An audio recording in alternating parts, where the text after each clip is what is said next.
Hello folks, today I am going to be sharing with you my thoughts and impressions of this, the Backbone controller for Android. Now I do already have quite a bit of experience with these Backbone controllers because I own a couple of the iOS versions of them, and I've also purchased all of these with my own money. This is not a sponsored video, you will be getting my honest thoughts. That does include the good and the bad today. So if you are new to these Backbone controllers, then the concept is very clever.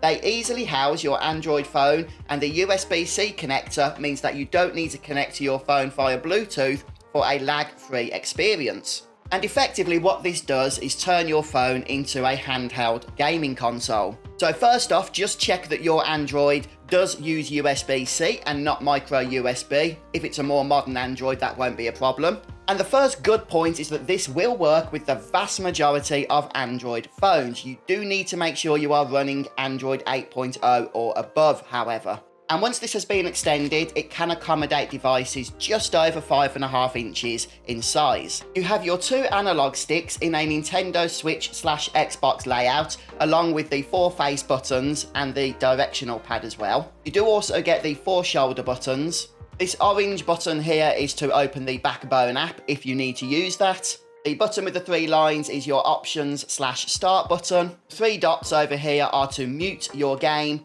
And this little square here is a nice feature as well. This will enable you to record your gameplay by tapping it, or to take a screenshot by holding it down for a second. So functionally, you do get all of the buttons and inputs that you are going to need. Now on the bottom, you will know that there is a port here that looks like it might be a charging port. It is USB-C. This device itself, the Backbone, does not need charging because when it is in use, it will simply draw the power it needs directly from your phone. However, what this port can be used for is a pass-through port, so that while you are playing, you can then charge your phone at the same time by plugging a cable into this. And then finally, on the other side, we have a standard headphone port. So yes, Backbone have thought of everything you are going to need. As for the comfortability of this product, well, if you've tested out any of the other Backbone devices, such as the iOS version, then you can note it feels exactly the same because they are fundamentally unchanged with the design here. Outside of the fact that this has a USB-C port as opposed to a Lightning port, there is no visible difference between them.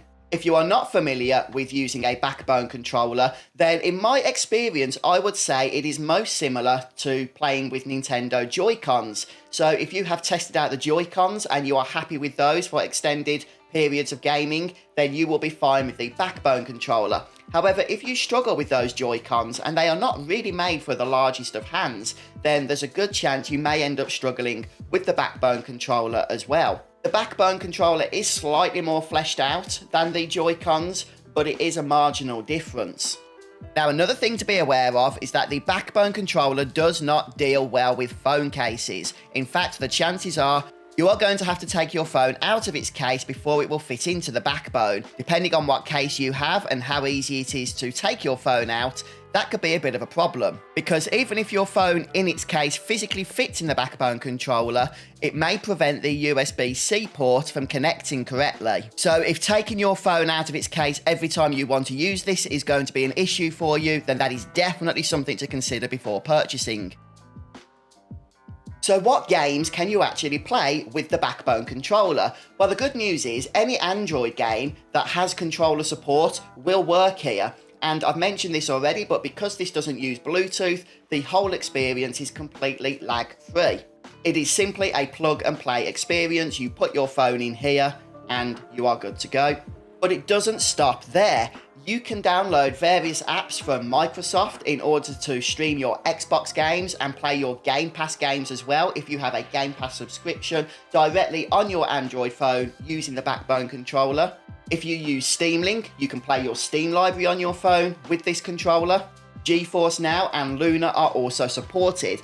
Now the thing is, all of those things were supported on the iOS version of the Backbone controller as well. However, the iOS version here does have one major advantage. The iOS version also supports PlayStation Remote Play. Yes, my friends, the Android version, quite a big disadvantage here, does not work with PlayStation. which is a bit of a major bummer because one of the great things I use the iOS version for is playing my PlayStation library out and about when I'm on the go. You can't do that with this. Now, in all fairness, that is not Backbone's fault. That is a limitation that Sony themselves have imposed on PlayStation Remote Play when playing with Android. You can only use their official Bluetooth wireless controller. No third-party controller is going to work. And finally, let's just talk about the Backbone app. Now, the app has a subscription-based model and a free model as well. The free model is effectively worthless. Other than the fact that you can use it to perform firmware updates on the controller, it has no other real purpose. The paid version comes with a number of benefits, which I'm not going to go into here because personally, I don't think they're worth it. I've never used it, and even when I've had a free trial of the app, the paid app, I never used it then either.